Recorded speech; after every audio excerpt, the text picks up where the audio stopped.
Hi everybody, this is Dino Chris from Prehistoric Facts. This is an Answering Questions episode, so let's actually get right to it, shall we? Alright, Brendan from Morris, New York. I have another versus question for you. Who will win in a fight, Megalodon or Spinosaurus? Well, basically, let's actually compare these animals, basically. Basically, these two animals didn't live in the same time, in the same place, basically. They actually lived in separate eras. Spinosaurus living in the Cretaceous era, in the Cretaceous period, basically in northern Africa, around 100 to 95 million years ago. And basically with Megalodon living in the Cenozoic era, basically in the age of mammals, pretty much around 15 million years to 4 million years. And so these animals are actually very different in terms of basically their design. Megalodon is a giant shark, and of course everyone knows who Spinosaurus is. It's basically this gigantic crocodilian-like dinosaur. And basically now that the new configuration is basically showing that it has very short back legs, and basically has this like sail that basically kind of goes like up and then down and then up and then back down again. So basically kind of like that. And so a very bizarre dinosaur. But in terms of basically of this question, it's actually who would actually win in this fight? Well, basically Spinosaurus does actually have one sort of weaponry that it could use, and that it's its claws, its front claws. It has massive front claws and basically could actually get a good swipe at Megalodon. And also, it could actually use its teeth to grab and hang on to Megalodon if it had to.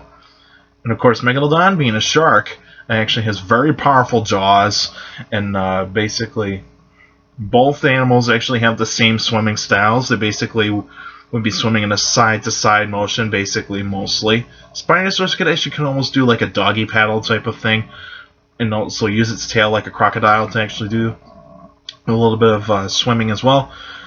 And basically with Megalodon being a shark and of course basically a fish, it actually has that side-to-side motion as well, so it actually has a pretty good amount of speed. But basically in terms of this fight, who would win, it's basically who would last long enough in the water. And basically that advantage goes to Megalodon. It does not need to breathe air, and so basically it has gills, so basically it actually can breathe water. And so Spinosaurus would actually have the disadvantage right here, is that it needs to go up for air. And so if it actually used way too much energy in the water to actually face Megalodon, then basically it would lose basically to the fact that it needs to breathe air, and Megalodon can come right back, do like a surprise attack on Spinosaurus, and basically Spinosaurus is pretty much gone, pretty much out of this fight very easily. And Megalodon could actually eat a Spinosaurus, probably chop it in half.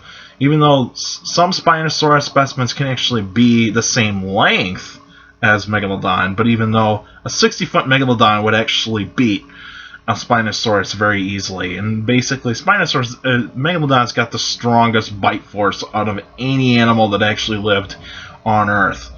Basically, aquatic and terrestrial. So basically, it actually has the most powerful bite force of all time.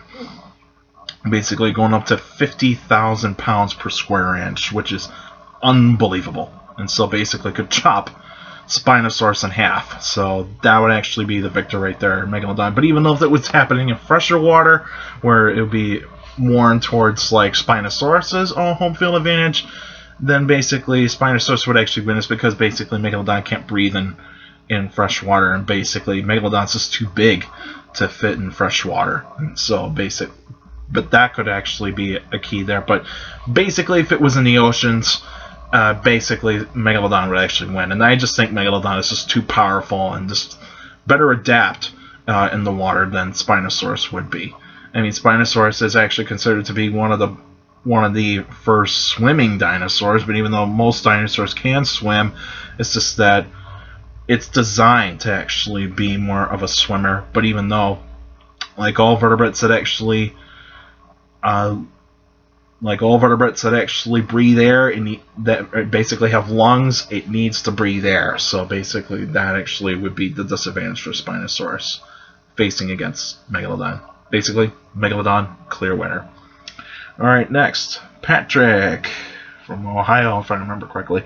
Which dinosaur has the most powerful bite force? And so, Patrick, basically, the most with bite force, it actually comes down to basically which dinosaur actually had the jaws that are best well adapted enough to actually create that bite force. So basically, carnivorous dinosaurs would actually be the animals that you actually want to look at. And so these are actually animals that actually would be capable of cracking through bone, but it's basically the design of the jaws and also the design of the teeth.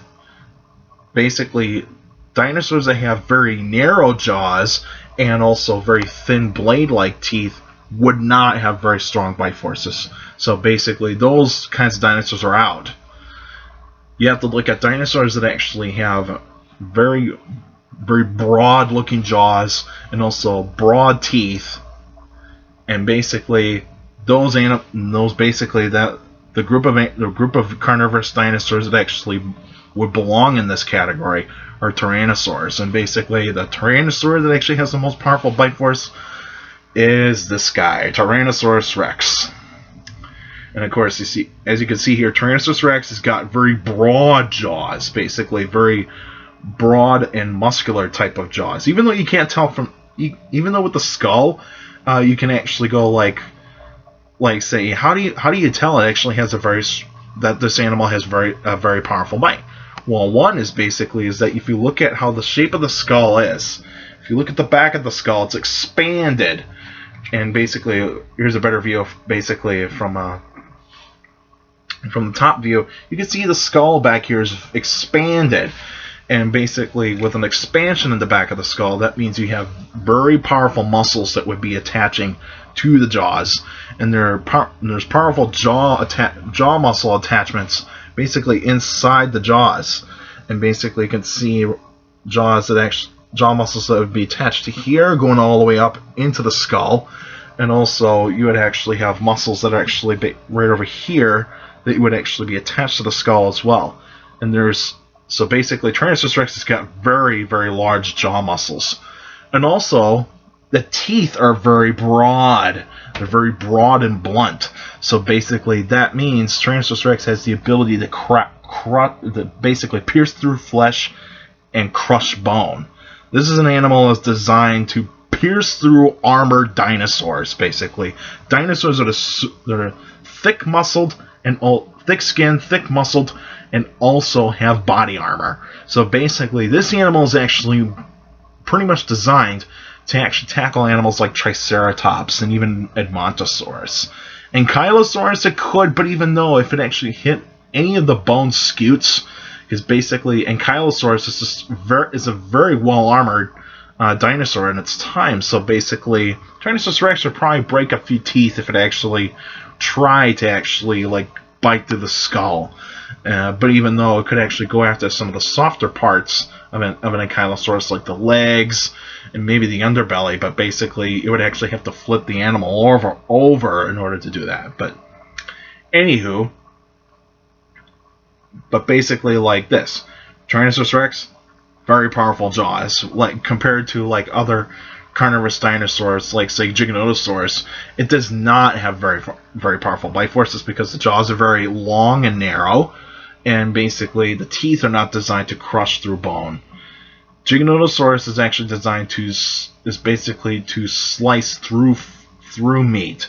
If it actually tried to bite through the bone, it'd break all of its teeth. It would actually make marks in the bones, basically like most carnivores do today. It's just that those teeth are not really designed to go through bone. But with Tyrannosaurus, they do. Especially like Tyrannosaurus Rex. Tyrannosaurus Rex has a bite force. Basically, the maximum estimate that scientists actually have for Tyrannosaurus Rex in terms of its highest bite force it can go is about 12,500 pounds. That is unbelievable. That would be the most powerful bite force out of any terrestrial animal, which is basically the animals that lived on land. And so Tyrannosaurus Rex would actually have the most powerful bite force out of any animal that lived on land in Earth's history. and so that actually makes a pretty big deal to this. The lowest that I've seen is basically 6,000 pounds, which is basically, that's just basically looking at one tooth though. But if you actually count into configuration, basically like maybe like a 13-year-old Tyrannosaurus Rex would actually be able to have a bite force of 6,000 pounds. But basically a full-grown adult would actually have that kind of bite force. But also it depends on what kind of animals it was actually going to hunt in order to actually have that kind of bite force. So basically, probably Triceratops would actually have the more powerful bite force. Probably duck-billed dinosaurs like Edmontosaurus probably would actually go like a 75% of a bite force to actually, of the maximum bite force. Probably less, a little bit less than the maximum. Probably maybe go like 10,000 pounds in order to actually probably go through an Edmontosaurus. But even though that would actually just be basically just an estimate. But anywho, like I said, Tyrannosaurus Rex, the most powerful bite force out of any dinosaur that has ever lived. Alright, that's it for now. Now next week will actually be a special episode, and so, but this coming week, I will actually be finishing up the Tyrannosaur Chronicles. So I'll probably do an extra episode, probably the Friday before the special episode. So I'll actually do a book review on the Tyrannosaur Chronicles. So basically, I will actually give my review on the Tyrannosaur Chronicles and do the special episode the next week Saturday. So basically, if you got a dinosaur that you want me to talk, dinosaur or any other prehistoric animal you want me to talk about, feel free to let me know by emailing me at dinocris71@gmail.com, or otherwise go on my Facebook page. I have links to like dinosaur names and list of prehistoric mammal names, marine reptiles, and all that sorts of stuff. But remember, I only do vertebrates, so basically that's the study area of mine. I like a vertebrate paleontology, so basically that's my kind of study area. And you can still send me questions about dinosaurs or any other prehistoric life by emailing me at dinocris71@gmail.com. Or go on my Facebook page, Prehistoric Facts with Dino Chris. Like the page, you can actually post your questions in the comments section on any Facebook post. Remember, keep your questions short and to the point. And also, you can follow me on Twitter at CSGRILL. That's my Twitter page. I post pretty cool stuff on there. Also, take care of the people around you. And also, for you younger people out there, make sure to listen to your parents, your teachers, and your guardians. Those are the best motivators you can have for good education. It's very important to have a good education. So with a good education, you get a good job in the future. Alright, that's it for now, and I'll see you guys next week.